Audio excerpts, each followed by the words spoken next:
Signals is a movie that tells the story of two young Aboriginal men at the end of the 20th century. The troubled Victor, played by Adam Beach, and the enthusiastic storyteller Thomas, played by Evan Adams, who leave the Coeur d'Alene Indian Reservation in Idaho. They find themselves both brought together and torn apart as a result of their intertwined pasts. Victor's father, the abusive and alcoholic Arnold Joseph, played by Gary Farmer, saved Thomas from a house fire. Thus, when Arnold abandons his family, and years later news of his death circulates, Thomas and Victor set out on a road trip to retrieve his ashes in Phoenix, Arizona. The trip is made difficult because of evident differences in the young men. Thomas's regard of Arnold as a hero, in contrast to Victor's regard of him as an irresponsible coward, and their differing perspectives on what it means to be Native American, lead to feuding. In Phoenix, they meet a friend of Arnold's, Susie Song, played by Irene Bedard, who shares secrets of the mysterious man's past, and Thomas and Victor are forced to confront the wreck that is their relationship. The road trip helps Victor to understand his father, gives him a more positive outlook, and provides him with a long-term friendship. The soundtrack of the movie is used skillfully by the director to make the audience feel various emotions over the course of the film, in order to enhance the experience. It is also representative of the story being told. For example, upbeat, at-ease music plays while Victor, as a boy, is in the car with his father.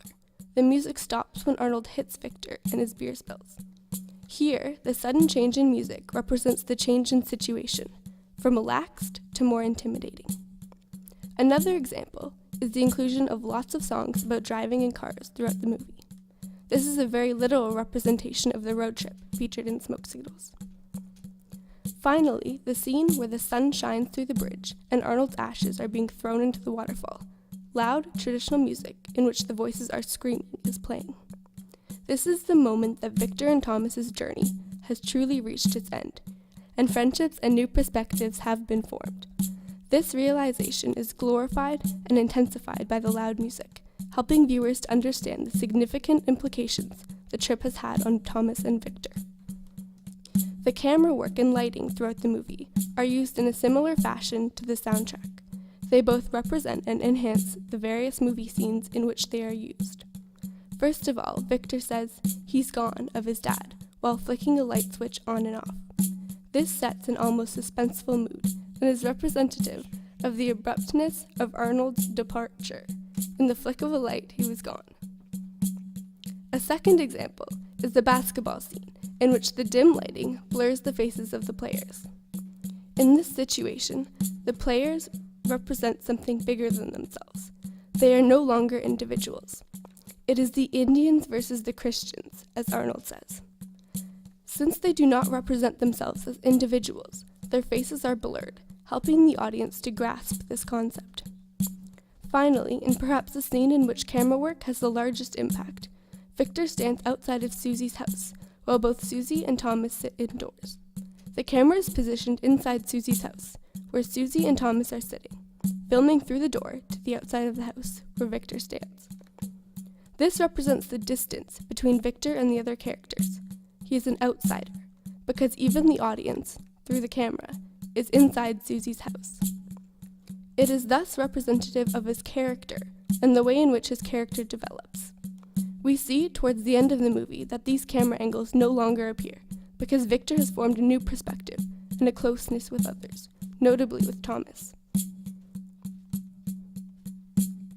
Smoke Signals is a movie that will forever contest Hollywood's cowboys and refuse to sing along to Disney's Pocahontas. Unlike all other movies before its time, Smoke Signals is both written and directed by Native Americans, giving it an edge that I myself, as well as so many others, have eagerly grasped onto. Beginning with a comic take of modern life on the reservation, without tiptoeing over the often uneasy relationship between white people, so to say, and indigenous people, and driving the film with an unusual yet fascinating friendship, Smoke Signals will capture drama and comedy lovers alike.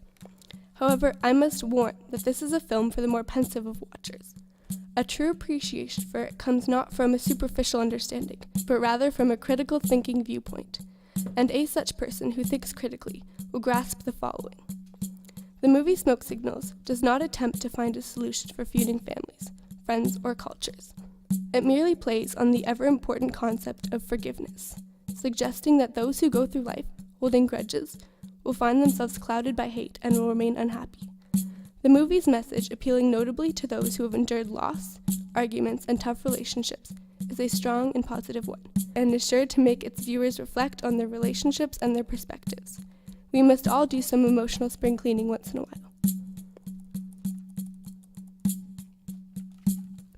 I would say that the movie's most noticeable fault lies within its portrayal of stereotypes. Not, however, within its portrayal of Native American stereotypes. These are mostly non-existent and exist only to enhance the movie. One example is Victor's belief that Native Americans must be stoic, tough, and look as though they have just returned from hunting buffalo. The use of this Hollywood Injun stereotype shows that Victor is troubled because, as he later learns, his belief is misled.